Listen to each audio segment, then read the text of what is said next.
Hoje é uma alegria poder estar aqui com vocês, falando um pouquinho acerca do Evangelho de Nosso Senhor Jesus Cristo.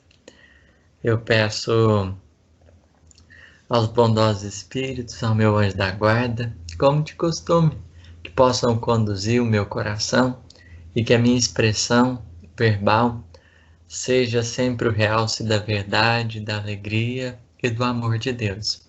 Que a gente possa se sentir mais próximo desse mestre querido que tanto tem nos amparado e que a gente possa aprender muito junto. Hoje temos como proposta a gente falar acerca de uma mensagem de Emmanuel. Uma mensagem de Emmanuel que, para mim, ela é muito significativa. Para mim, ela é muito significativa. Está no livro Segue-me, se chama A Graça do Senhor. A Graça do Senhor.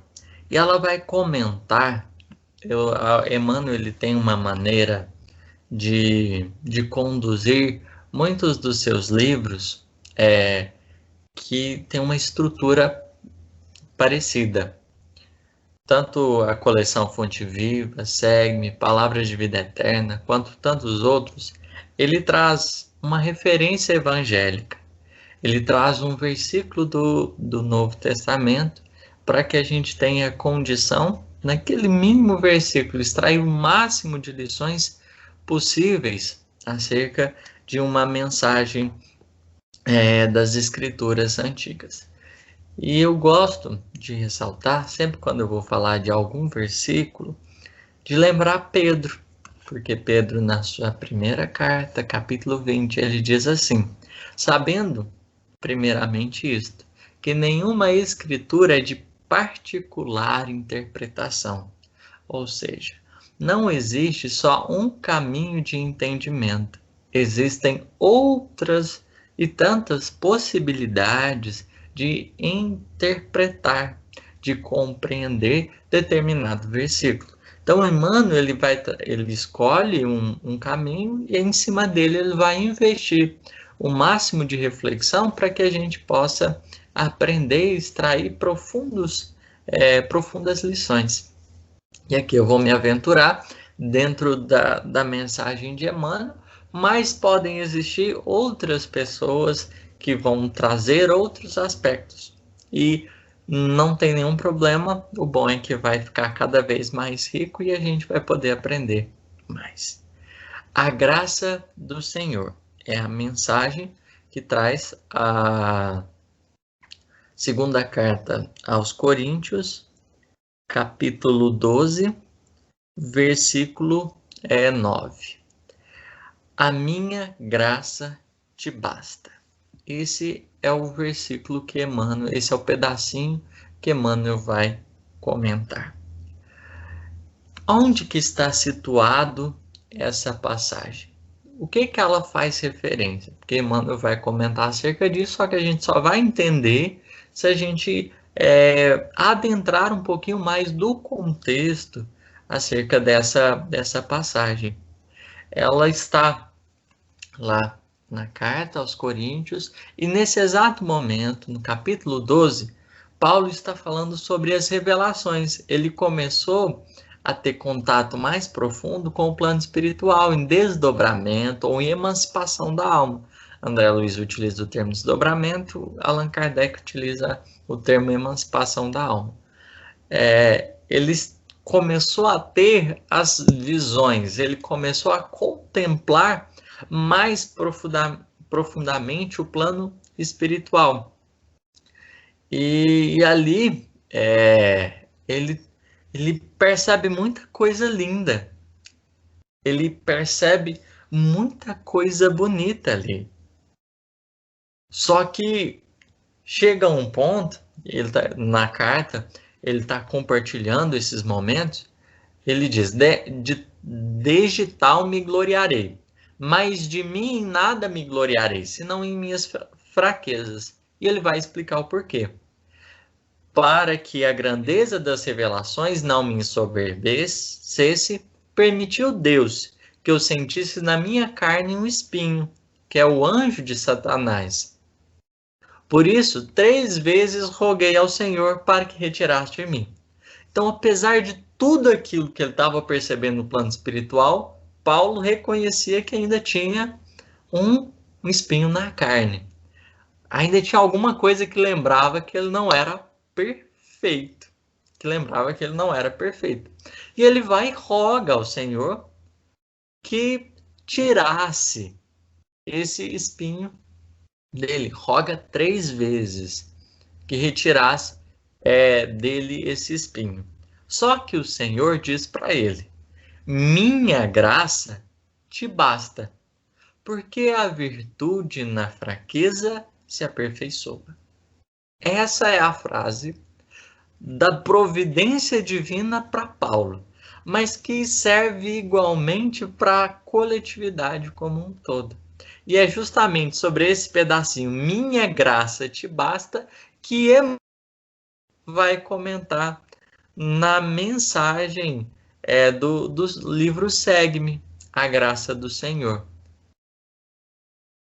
aonde ele vai dizer: com a graça do Senhor, a cruz salva, o sacrifício enaltece, a injúria santifica, a perseguição beneficia, a tempestade fortalece, a dor redime, o trabalho aperfeiçoa, a luta aprimora, a anátema estimula, o dever nobilita, o serviço dignifica, a calúnia engrandece, a solidão reconforta, o obstáculo ensina, o adversário ajuda, a dificuldade valoriza, o desgosto restaura, a pedrada edifica.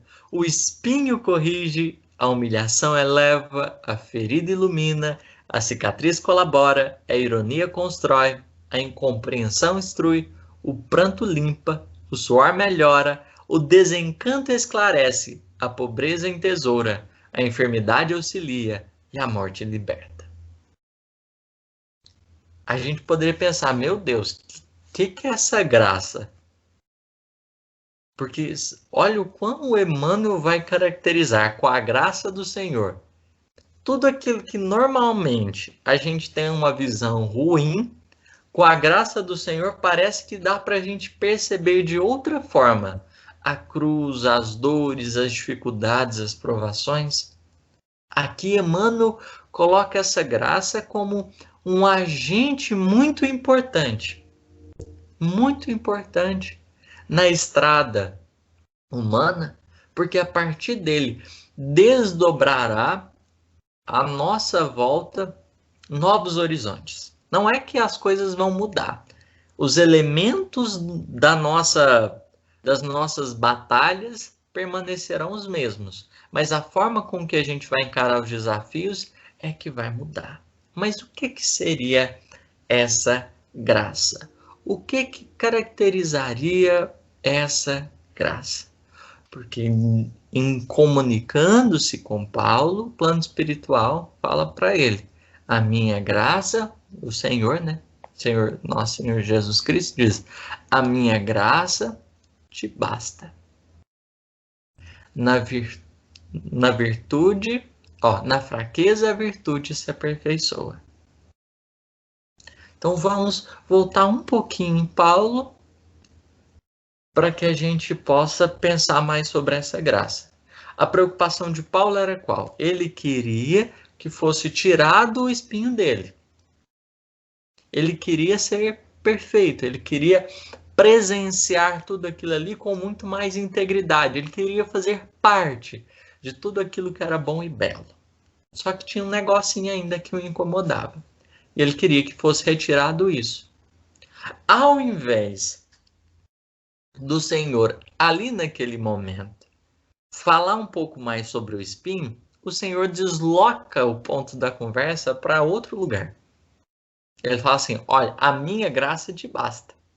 O que eu te ofereço é o suficiente. Presta atenção nisso. É como se Jesus estivesse dizendo isso para Paulo.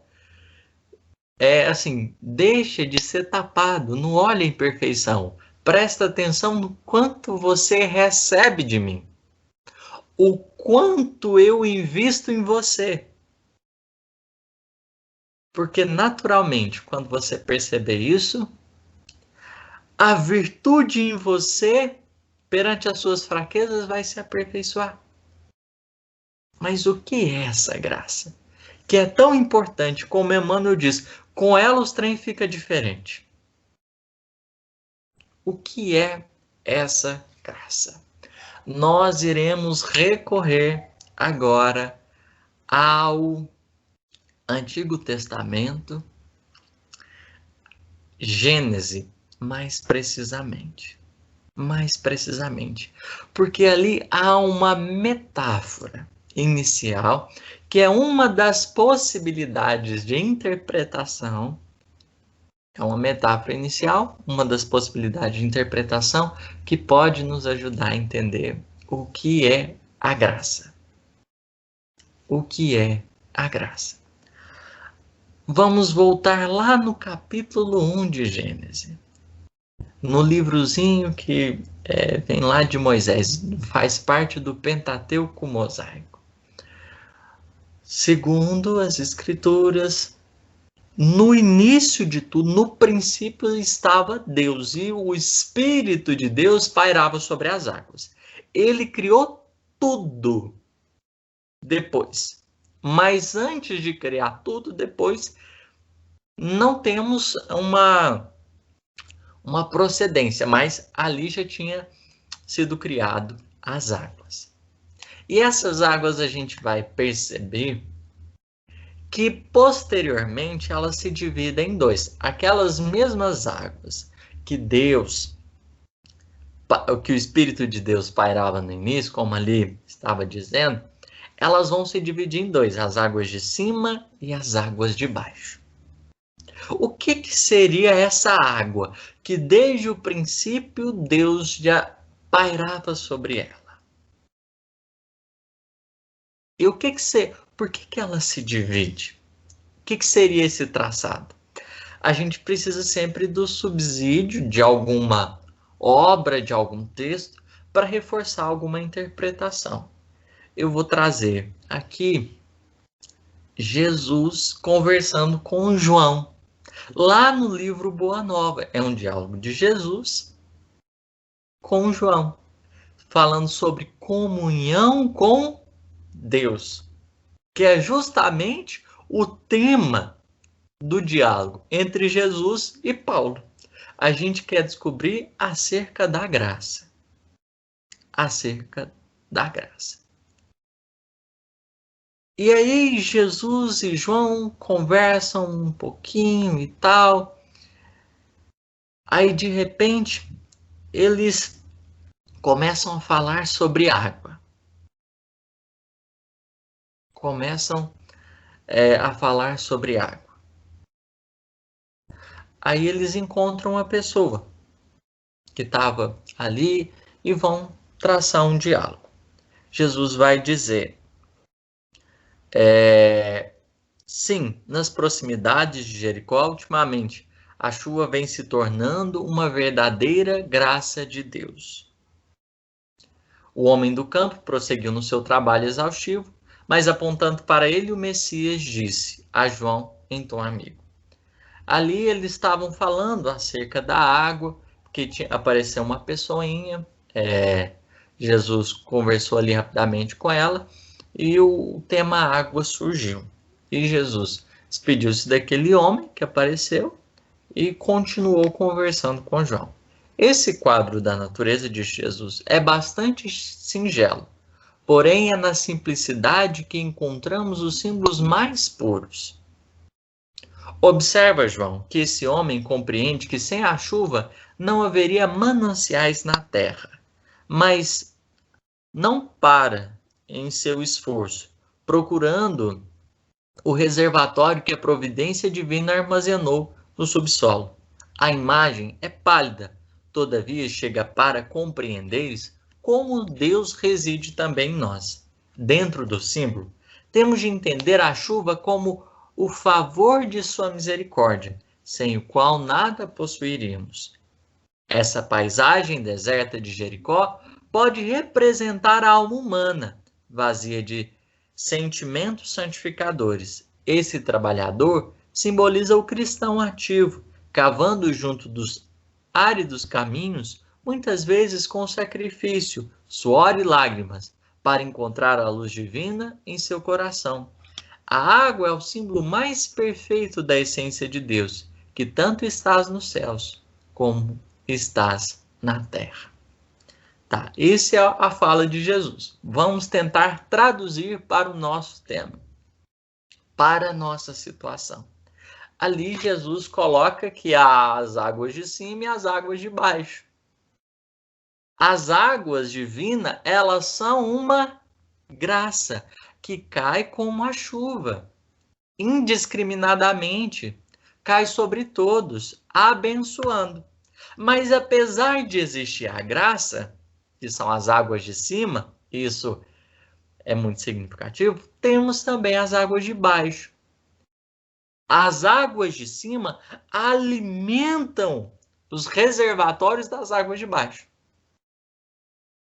que a seu turno, para o homem alcançar, ele precisa do esforço. Então, enquanto a chuva é uma coisa que não pede esforço, mas que vem inevitavelmente sobre nós, em direção a nós, as águas do subsolo, por exemplo, poço artesiano, se a gente quiser cavar, tem todo um trabalho por detrás para usufruir da mesma bênção que cai de cima. A gente precisa de baixo. E olha, eu não estava contando aqui o pedacinho de Gênesis. Existia Deus no princípio. Ele pairava sobre as águas. Ele pairava sobre as águas. Depois essas águas se dividiram em duas. As águas de cima e as águas de baixo. É como se Jesus aqui tivesse numa referência cruzada, quando a gente vai estudar o Evangelho, já explicando um pouquinho do simbolismo. Do simbolismo que pode representar. As águas de cima são a graça. É o amor-graça, que é o que Jesus está falando ali para Paulo. A minha graça te basta. O amor que eu estou te dando, estou te envolvendo, te amparando, te basta. Por quê? Porque é o amor-graça que nos direciona para o amor-merecimento. Como Jesus disse, que é a chuva de cima que abastece os reservatórios do subsolo. Tá, vamos trabalhar agora que a gente já tem o material. Vamos descomplicar ainda mais isso. Nós, na condição de espíritos imortais, a gente tem um percurso evolutivo. Deus reconhece a nossa pequenez. Só que muitas vezes a gente entra na crise da autossuficiência. Ou seja, o que seria a crise da autossuficiência? Isso tem a ver com um elemento chamado orgulho. Nós nos achamos na condição de pessoas que não precisam dos outros, que conseguem existir e viver de forma independente sozinho. No curso da evolução, dá para a gente perceber que os erros dos homens, como o erro do filho pródigo, é querer fazer as coisas sem Deus. É no momento que a gente decide fazer as coisas sem o Criador, sem perceber-lhe a lei, sem consultar-lhe a harmonia, é onde a gente começa a errar. É onde o orgulho entra para um patamar e as coisas começam a dar errado. Porque no orgulho, a gente se impõe sobre os outros, a gente impõe, além de se impor sobre os outros, a gente cava privações para os outros. E a proposta da vida não é essa. quando a gente se depara com amor-graça, eis que a gente percebe o quanto é pequeno, porque nós nos vemos dependentes da providência divina. Porque se não fosse todo o investimento do plano espiritual em nós, a gente não estaria aqui. Isso a gente percebe o quanto que a gente é pequenininho. O quanto a gente é pequeno. Porque sozinho a gente não consegue ir a lugar nenhum. E Paulo ali queria, ele estava percebendo tanta coisa linda, estava se elevando. Mas tinha um espinho na carne que fazia ele descer, e reconhecer a condição dele. De quê? De filho, que ainda está em fase de aprendizado. Mas que é um filho muito amado. Que só precisa fazer o quê? Se preocupar com a exterminação das imperfeições? Qual que é o ponto que Jesus lança para Paulo? A minha graça te basta. Ou seja, a preocupação maior que você deve ter não é uma preocupação egoísta de não ter nenhuma imperfeição, mas é a preocupação de entender o quanto você é amado, o quanto você é amparado. Emmanuel vai dizer algo que vai nos ajudar a entender a importância disso que Jesus está dizendo para Paulo.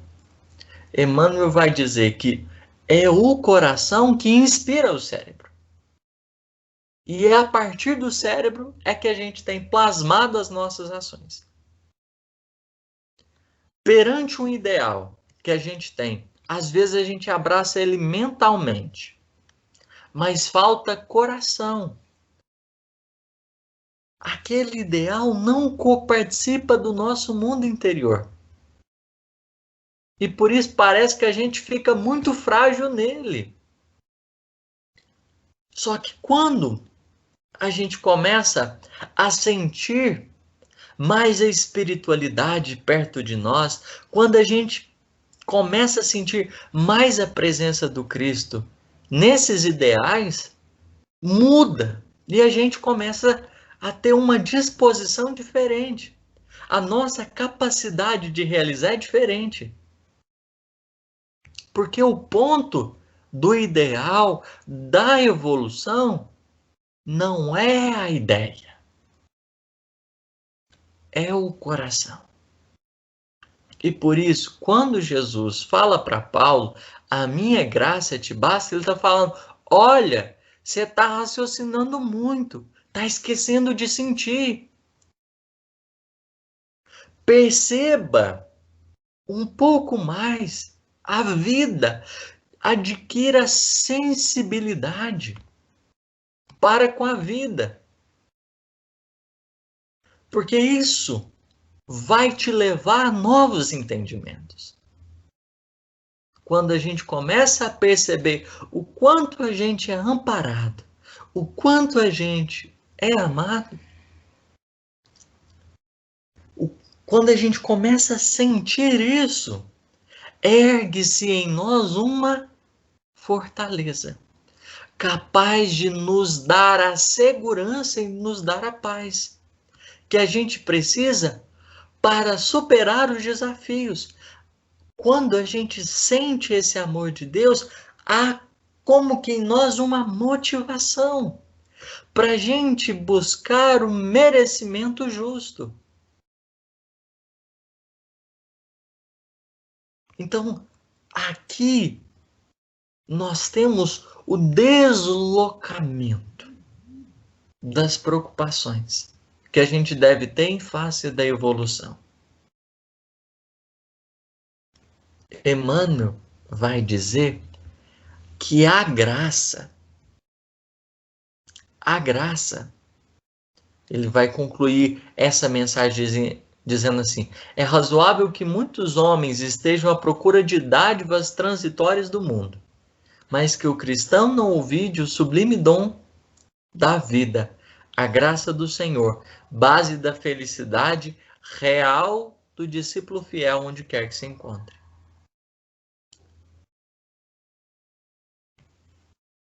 Emmanuel coloca a vida como a representação da graça do Senhor.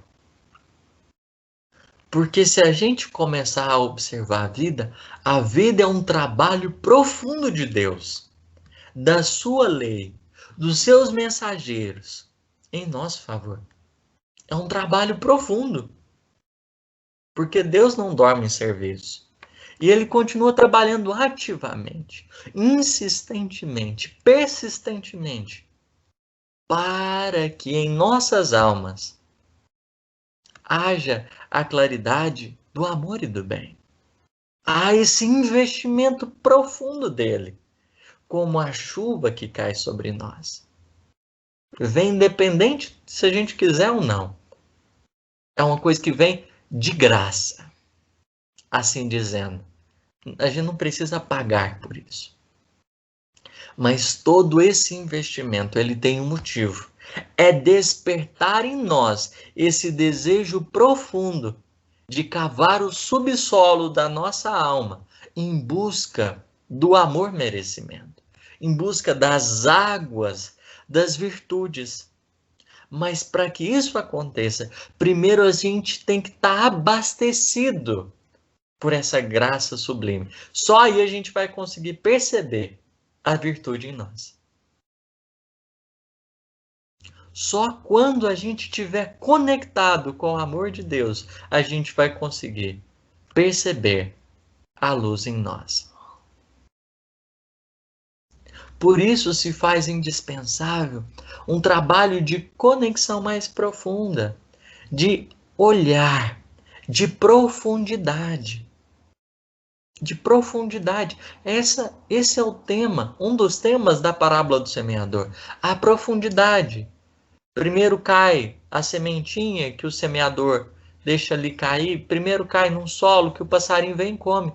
Nem entrou para debaixo da terra. Ficou ali na superfície. Depois no solo pedregoso, que é muito superficial. O solzinho queima, porque não tem profundidade. As raízes não cresceu ainda. Não tem fortaleza. Depois cai nos espinhos. Tem profundidade, mas a plantinha ali não consegue se desenvolver por causa dos espinhos. E por fim, tem profundidade, que é o quarto solozinho, e cresce, se desenvolve e aquela sementinha dá muitos frutos. Mas ali a gente percebe uma linha, um traçado de profundidade, do raso, superficial, para o profundo. E é o que a profundidade vai nos permitindo essa conexão maior com a graça de Deus. Há um versículo que diz assim: não torneis comum o que Deus purificou. Vamos pensar na seguinte experiência. É um exercício bacana. Olha para o seu prato quando você for comer. Mas não só come, não torna comum todo um trabalho de Deus ali por detrás. Porque ali a graça divina se manifesta. Aquele arrozinho teve alguém que preparou, que foi lá, pegou o alho, a cebola, uma panela, óleo, que preparou, que teve um tempo esperando, mas não estava só preparando arroz, estava preparando outras coisas. E que possivelmente essa pessoa poderia estar com dificuldades, provações. Começa a pensar, nossa, e esse óleo, de onde que ele surgiu? Ele estava no mercado, alguém está ali trabalhando para atender, mas esse óleo não surgiu do nada, nem o mercado também. Alguém construiu o mercado. Há toda uma corrente colaborativa.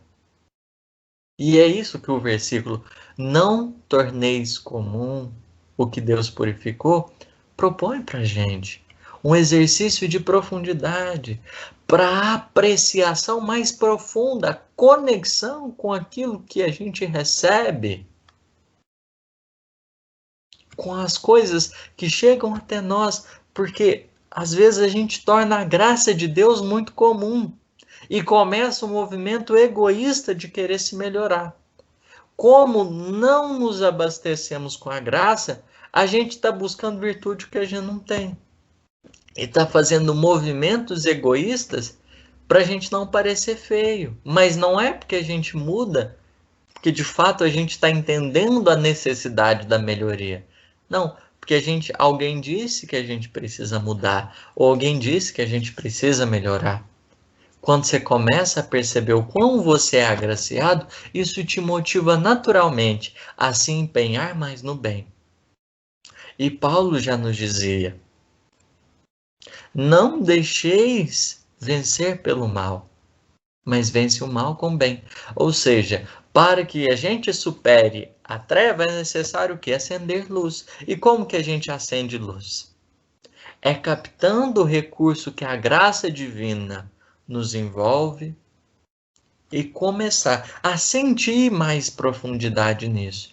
Naturalmente, a gente vai perceber a direção que a gente deve seguir, os esforços que a gente deve fazer, as realizações que a gente deve buscar. A vida é um dom sublime de Deus, aonde essa graça abundantemente nos cerca, desde o anjo da guarda. Se a gente começar a pensar nele, gente do céu, tem alguém que me ampara o dia inteirinho se eu quiser. Que está ali vendo os meus erros e que mesmo assim está procurando tolerar as minhas imperfeições. Está me ajudando nas horas que eu preciso, está me dando suporte. Pera, eu vim numa família, talvez não é a melhor, mas ali é um trabalho profundo. Eu cheguei até aqui foi porque existe muitas mãos, muitas pessoas, e quando a gente começa a despertar para a sensibilidade real, a gente vai ter o que Emmanuel começa dizendo na lição. Aí sim a gente vai perceber que a cruz salva, que o sacrifício enaltece, que a injúria santifica, porque o nosso coração mergulhado nesse amor de Deus, envolvido nesse amor de Deus, com muito mais sabedoria vai começar a avaliar a vida.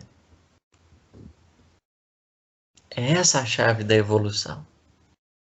A vontade, ela é despertada naturalmente quando a gente percebe o quanto a gente é amado. A minha graça te basta, ou seja, o que eu estou fazendo em prol de você já é o suficiente, presta atenção nisso. A virtude na fraqueza se aperfeiçoa, ou seja, quando você está aberto a esse amor divino, naturalmente você vai começar a sentir aonde você precisa atuar. E quando você começar a atuar, você vai perceber que essa virtude vai crescendo. Ao lado das nossas fraquezas, a gente vai percebendo que tem mais força para realizar as coisas, mais força para vencer.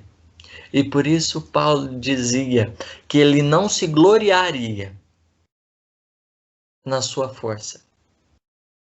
Porque quando ele achava que estava forte, ele percebia que estava fraco.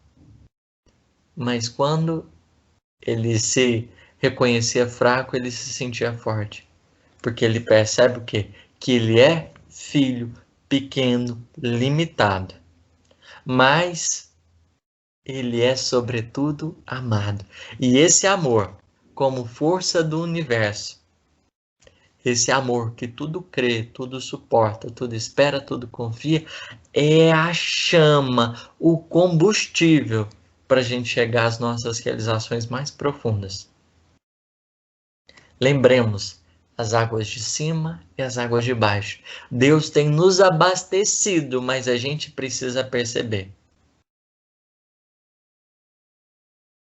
Perante o solo inculto, a nossa alma ríspida, rígida, seca, Deus tem banhado-nos com a sua chuva de graças, para que entranhando no nosso espírito, por esforço e merecimento, a gente possa buscar esse amor também. A minha graça te basta. Com certeza, a graça do Senhor é o suficiente para as nossas vidas. Espero que abundantemente ela abençoe e ampare a todos vocês, encarnados e desencarnados, que tiveram a paciência de me ouvir. Vamos agora para a nossa prece final.